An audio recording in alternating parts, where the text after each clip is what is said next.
Coffee and Headlines is brought to you by the generous support of our viewers and the following community partners: Best Cord Cutting TV, Bravo's Restaurant Bar, El Rey Lounge de Versalles, Joint Boutique Hotel and Cowork, Monson Brewing Company, Puerto Vallarta Neurofeedback, Puerto Vallarta Owners Reps, Oculto, and Siam Cocina Thai. Thank you for your support, and thank you for supporting our community partners.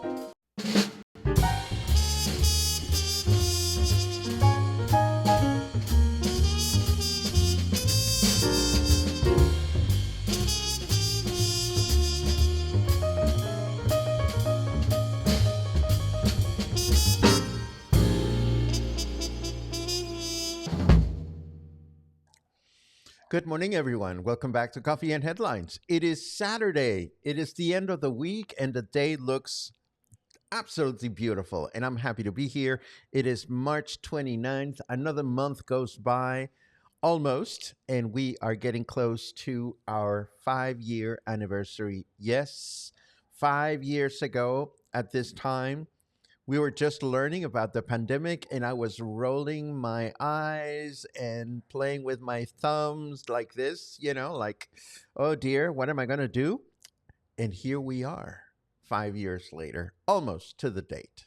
Anyhow, this is Coffee and Headlines. Most of you know that, but in case there's somebody here watching this morning that is not familiar with this broadcast, we bring news to the table, news about Mexico, news about our city, our state, and our country, and it is a pleasure to connect with you and share these bits of news and combine them with the questions that you have about living in Puerto Vallarta and figuring your way around as an English-speaking local. And then there's the occasional visitor who finds us and still wants to know about life as English-speaking locals. We try to cover all these things and more every day. And today is trying to reach my console here to push buttons. Today is no exception, and we are going to get started with the news as always, as soon as I can get the news on my screen. There you go. And we start with an eyesore.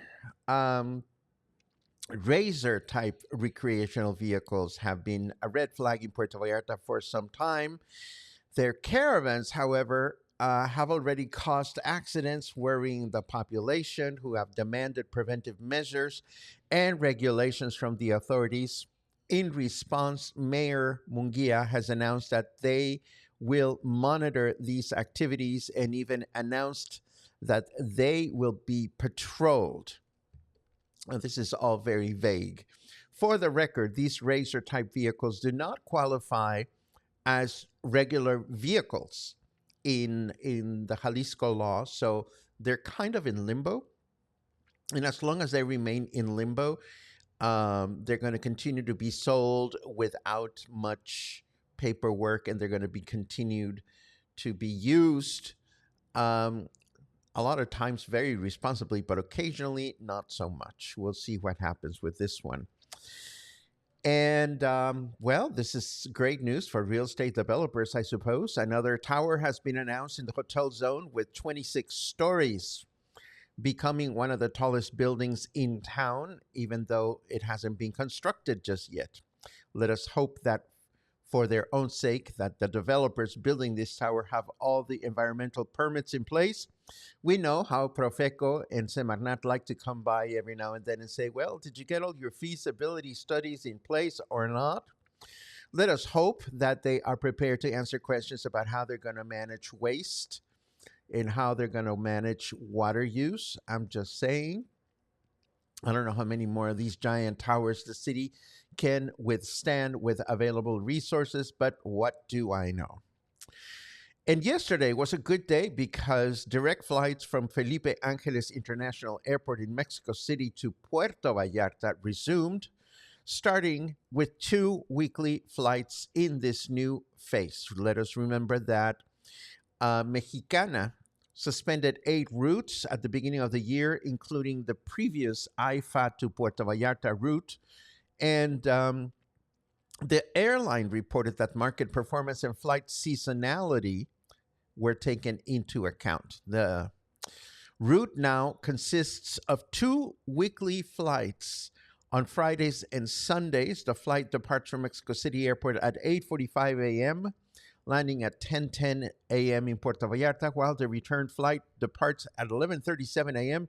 and arrives at 12:58 p.m. in Mexico City. So if you want to consider a weekend in Mexico City, this might be the way to do it. And this is an eye roller. Where is my eye roller friend?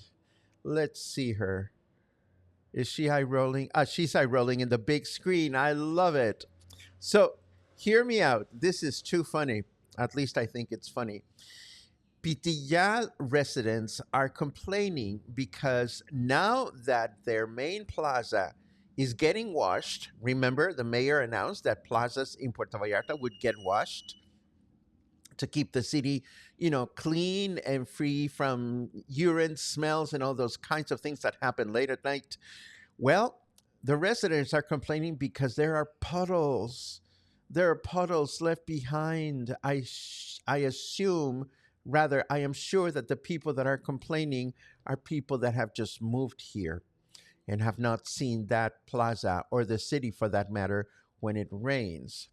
I don't know about you, but I'd rather have the opportunity to walk around a couple of puddles that will evaporate eventually instead of having to walk on a plaza that smells like piss.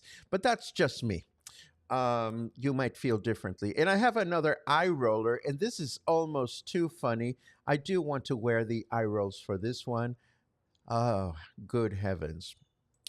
Okay, so this is about a debt that Puerto Vallarta has because of a bill they never paid. During the last Puerto Vallarta City Council meeting, Municipal Trustee Francisco Sanchez informed those present that the City Council is being sued for 800 million pesos. Now, you're probably wondering who would sue the city for that amount of money. Well, here's the context. Back in 1987, the Vallarta City Council acquired a plot of land north of El Pitillal in what is now known as El Magisterio neighborhood, and this plot of land was to be used as a sanitary landfill. However, to date, the agreed upon purchase price has not been paid. Let me say that again. Our government purchased a piece of land, and it's all in paper, but they never paid for it. And this was back in 1987. At the time, the amount owed was 20 million pesos. But today, between inflation and other factors, the amount has risen to 800 million pesos, according to expert reports conducted by the Municipal Treasury and the 13th Agrarian Unitary Court based in Guadalajara.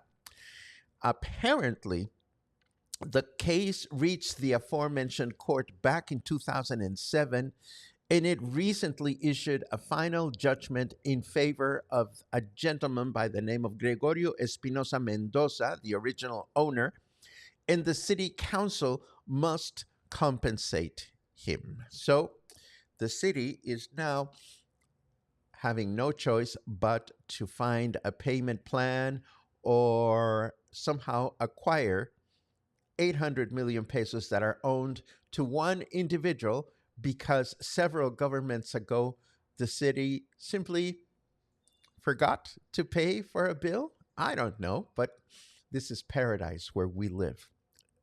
Speaking of paradise, let me sneeze. Hold on.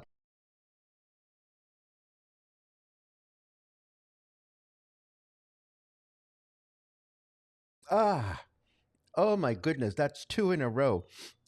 Maybe somebody's chastising me for rolling my eyes. I don't know. Let's do one of these. Boom, boom. Oh, now my nose is runny. It is sunny. Thank me later, says our snarky weatherman. It is 23 degrees out there. Humidity is at 63%. And our weather forecast for today says we're going to have mostly clear skies throughout the day with a high of 27 and a low of 13. Tomorrow, Sunday, mostly clear skies in the morning with mostly cloudy skies in the afternoon with a high of 27 and a low of 13. And Monday, we begin the work week with again mostly cloudy skies throughout the day, a high of 27 and a low of 13. I have a couple of other nuggets here to share with you.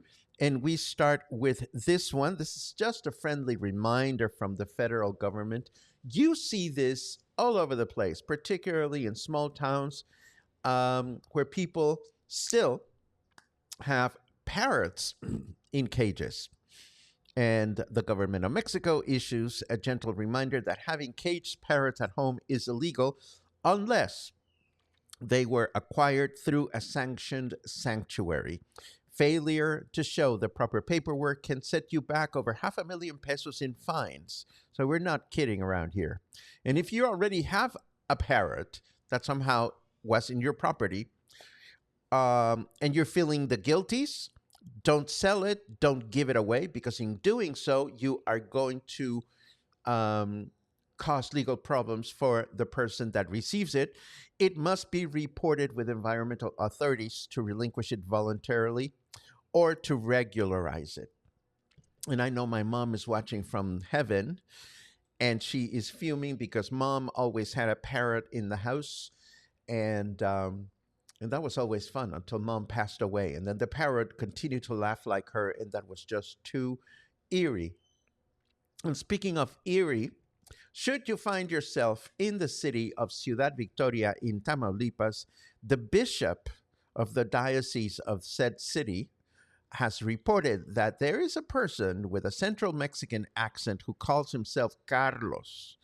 And he's been asking the faithful for money, claiming it is to celebrate Holy Week, Semana Santa, which is completely false, says the bishop, since no priest in the diocese is asking for financial support for this purpose. So I say, whoever this gentleman Carlos is, he gets points for thinking about dressing up as a priest, but asking people for money under such a guise, not very cool.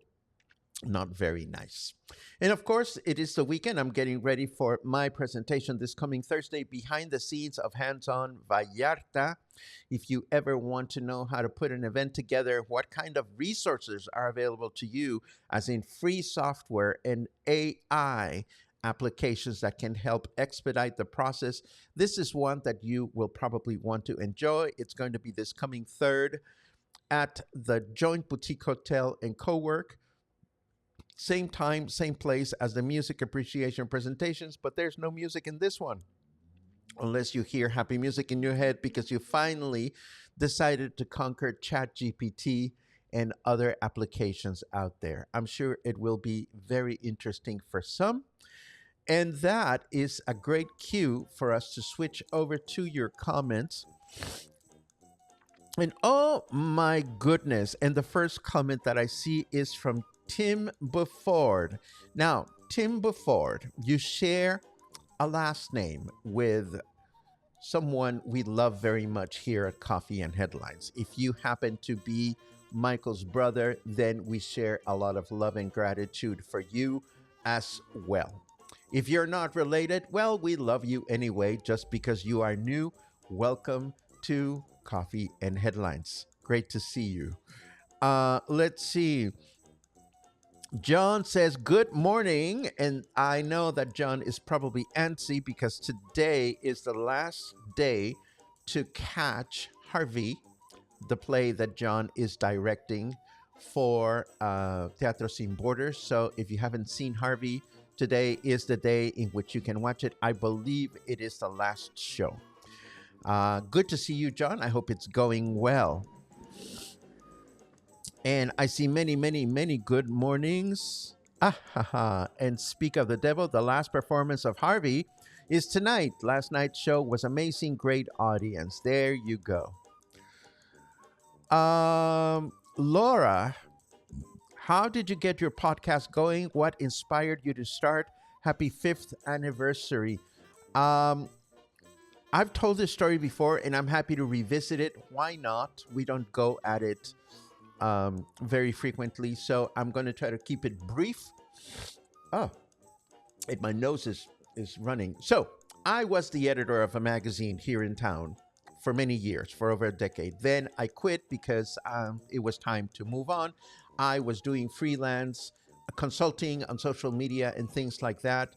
And it was March. And usually, prior to the pandemic, I wouldn't start thinking about strategies for summer for another couple of months, because summer the clientele changes, this, that, and the other. But the pandemic came out of nowhere, and I had been toying with the idea of doing a talk show online, a live show with news for English speaking locals, because I had come to appreciate that there's a lot of English speaking locals in town. And at the time, there were not a lot of news outlets that catered to you, those that live here, or those of you that don't live here, but are really, really of the mindset of a local. And, and like a deer in front of the lights, I just started broadcasting one day, because at the time there were no news sources about COVID in English here in Mexico. I mean, there were sources north of the borders, but they would share information that applied to the United States and Canada, not to Mexico. So I took it upon myself to start translating everything I could find about COVID every morning. I used to do Monday through Sunday, every day of the week, but then I got crazy and decided to take Sundays off. And 5 years later, we are still here creating connections. So that is how we got started. From the very beginning, I decided, well, Paco, where are you going to pay the rent from? And I figured I'm going to set this up as though it was a PBS project. In the United States, public television and public radio are sponsored by the audience, by the viewers and the listeners. So I figured people will resonate with this notion. And this is exactly how we continue to operate. We are here, and I flag this every single day, because it is your memberships and your occasional contributions through coffees that keep us going. That hasn't changed. I continue to pay my rent. I continue to feed my cat thanks to you. The challenge after COVID, of course, is to continue to present information and knowledge that is relevant to you, which is why every now and then I will ask you, what is important to you here at Coffee and Headlines? What should I be looking for so that you keep coming back? Because when you stop coming back, when you stop subscribing and being members, then we need to find an income. So I'm grateful for 5 years in which this formula has worked. I trust that it will continue to work, because I trust that I enjoy, and I enjoy looking out for you and looking for content that is important to you, content that you cannot find elsewhere, content that makes it worth your while to support Coffee and Headlines. And that is how we got started. And that is why we are here, and we are grateful every single morning. That felt good. Thank you very much for bringing it up. Karen says, it's hard to believe how this broadcast has evolved. Karen, I hear you. We've tried segments and things that we used to do. Some of them stayed, others didn't. We used to do Taco Tuesdays, and then we started running out of taco places. I used to walk every Wednesday, and then that stopped working out for me. I used to do neighborhood profiles. I mean, all of these things could come back if they're important to you. But you're right. We have evolved. We have kept some features and have gotten rid of others. Let's see. Ba-dum-bum-bum. Oh, Queen of Questions, Laura, thank you very much for that. I remember fondly when you came to the Joint Boutique Hotel and I was preparing to do a spotlight, and we had a nice conversation. So thank you for bringing that memory. Da-da-da-da. Harold says, when you sneeze after a statement, it means what you said is true. Then I better sneeze after all these lovely things I said about you. Achoo! There you go. Um,